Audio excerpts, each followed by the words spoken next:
better. Yeah, we have something to talk about. We have a few things to talk about with our Starbucks. This is a Friday afternoon. That's why we don't have our Starbucks is not sponsoring this event. No, we just happen to have the Starbucks and just enjoying ourselves on this misty, foggy day. What's going on? I saw some people having masks. What's happening here? Well, yeah. Why? This isn't due to anything the United States has done. It's due to climate change, though. It's nothing to do with COVID? Nothing to do with COVID.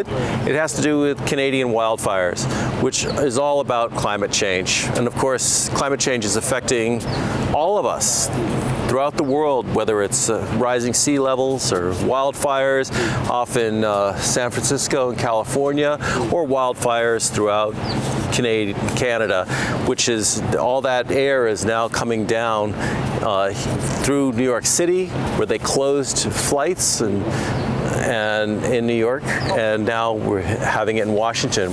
So the air is hazardous, although it doesn't feel that bad, although this small particulate is supposed to be very bad for one's lungs. So one should be very careful about being outdoors too long. Well, President Biden has said climate change is an existential threat to humanity. It is an existential threat to humanity. There is no doubt about that.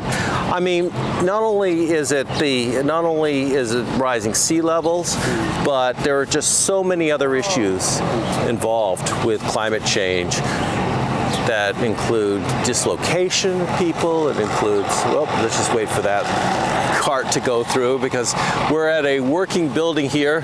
We're at a working building here at the West Wing. This is where people are actually trying to get things done in a very crowded environment. We'll hear trucks go by or carts go by or all this kind of thing. But yes, it is an existential threat to humanity. And President Biden has taken this very seriously. And of course, there have been lobbying groups in the United States that have worked against any kind of climate reform, namely fossil fuel industry, which has been very concerned that they're going to lose market share as a result of growing of green energy. Again, we have a cart coming through, so we'll just wait for this cart to come through because it's nice and loud. Yeah, so that is one issue. Another is about this week, even in fact yesterday, we had Prime Minister Rishi Sunak from UK, United Kingdom. He's a person of Indian origin. Indian origin, a self-made millionaire, very, very interesting man. What was he doing here? Well, the bond between the United States and the UK is tight. It's been rock solid, except for one little war, War of 1812, where the British burnt down the White House. 200 years ago. That's right. Do you still remember it? It was my childhood, yeah. But other than that, it's been a very, very tight relationship. They burned this White House? They burnt this White House down. There are a few pieces of the White House that show remnants of the burning of the White House, because it was a historic event, of course, that they did that. The thing is that the British and the United States have been tight no matter what since. Of course, British were lobbying hard for the United States to get involved with to fight the Nazis in World War II. The United States was helping with Lend-Lease. They were supplying armaments, but they didn't want to directly get into a fight.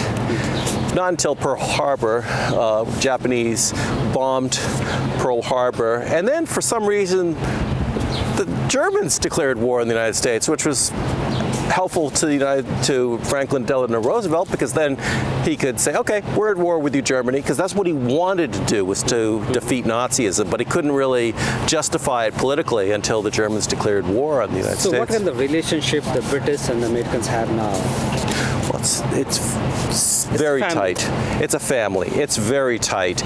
One of the things that UK is trying to deal with, though, is this post-Brexit world, because both countries at their root believe in free trade. Of course, it was Adam Smith in 1776 who wrote of the power of free trade, how it not only helps even those who think it shouldn't help. We got another cart coming through. more carts. Yeah. Cart day. And I get to check to see if the light is on, which it is. Okay. Yeah. Yeah. From the person of Indian origin to an Indian Prime Minister, right? Fantastic. Coming next week. Later this week. Later this month. Later this month, June yeah. 22nd. Not only for a visit, but a state visit. That's a big, big deal. Why is it a big deal? Well, you know, there are 5 levels of visit, all the way from state visit down to a private meeting. Okay. But a state visit is reserved only for heads of state who are who represent a sovereign country where we have strong bilateral ties, both diplomatically and militarily. And of course, we have so many mutual interests, United States and India, to work together on. I mean, we're one. We both are suspicious of China's intent. We're both suspicious of Russia's intent. We both also are thriving democracies. And with that interest, we want to move forward together. And so a state visit is a way for the United States to say to India, with gratitude, thank you. Let us give you our best. Let's give you all the pomp and circumstance we can possibly provide. So on June 22nd, the best of American hospitality would be at its best. American hospitality would be at its best on June 22nd. That's right. And it begins with Prime Minister Modi flying into Joint Base Andrews. Right. A red carpet will be rolled out for him. Right. And a cordon of 21 military people will line up on either side of the red carpet. There will be flag bearers in the front with some of the welcoming party. And the first person to greet him will be a school child, an American school child, who will present him a bouquet of flowers. Who is selected? Who is going to select? I don't know, but it's every moment of a state visit is planned. It is every single moment of it is planned. Okay, so as you do your research, maybe we can talk about it again next week. Right. For some time, continue doing your research. Yes. Now, what's the big elephant in the room here? Wow, it's what an elephant it is. Well, it's the former President Donald Trump. We can't seem to get him out of the news. I mean, you know, some presidents, like former President Jimmy Carter, who is in hospice right now, and so he doesn't have long to live, although he is in his late 90s, so he's had a very fulfilling life, goes off and does forms the Carter Center, ways of saving the world. Other people do other things as far as libraries and Clinton Foundation, etc. But President Trump is still embittered about having lost the 2020 election. He wants to stay in this house for another 4 years. You know, the crazy thing is that this is not an easy job. And yeah, he wants to be here again, and he's running again. And of course, there was the January 6th insurrection that he's being investigated. Before he can do that, he has to win the Republican primary. Can he win? Yes, he not only can win, he probably will win. He probably will win. Here's the thing, and that is that people who believe in Donald Trump believe in him, and there's nothing that's going to stop that from happening. But he does have this pesky little issue, and that is that he took not only 1 or 2 or a dozen, but perhaps hundreds of classified documents back with him to Mar-a-Lago. And when NARA, the National Archives, confronted him about this, he lied, he obfuscated, then he returned some. But there had been indications that he had others, and finally NARA had gone to the FBI. FBI said, come on, just give him back. Wouldn't give him back.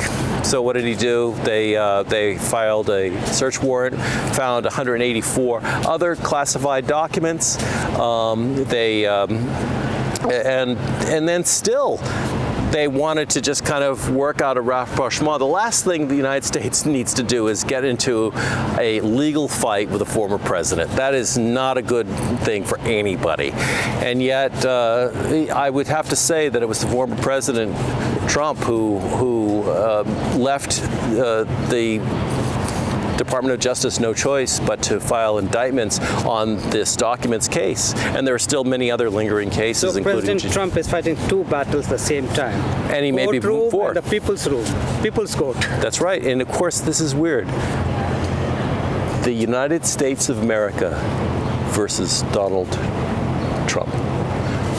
Think how crazy that is. I mean, here he was, the former president of the United States, and the United States government is saying, you are a threat, and we are going to prosecute you. But at the same time, he's going to the people's court to take his argument. And he may win. There is no doubt in my mind that he'll win the primary. What about the main elections? I don't see how he wins that. You know, democracy is an additive game. You have to figure out how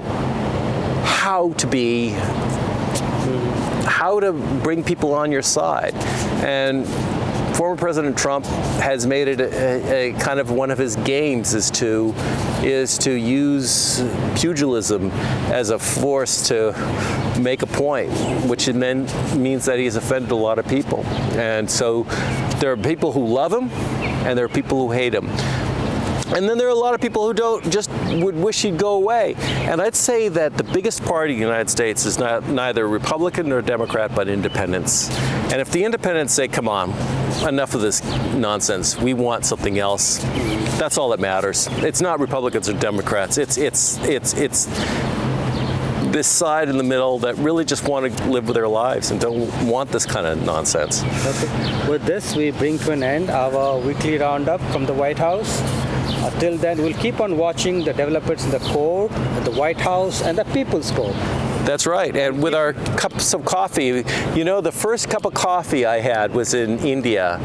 I was a 9-year-old. Which hotel it was? It was the Hotel Ashoka. Oh, wow. In Delhi. And I was a 9-year-old. My grandfather, we were sitting in a cafe outside, and he said, do you drink coffee? I said, no, Grandpa, I don't drink coffee. And he says, to the waiter, he says, one cappuccino. Oh, wow, you still remember it. That's right. Okay. So anyway, and so look over here in this box here below for our weekly roundup from before, and over here, look at this box over here for our video that YouTube recommends that you should see. And then also, don't forget to like us and subscribe. Have a great week. We'll see you next week. Have a nice weekend. Take care. Thank you. Cheers.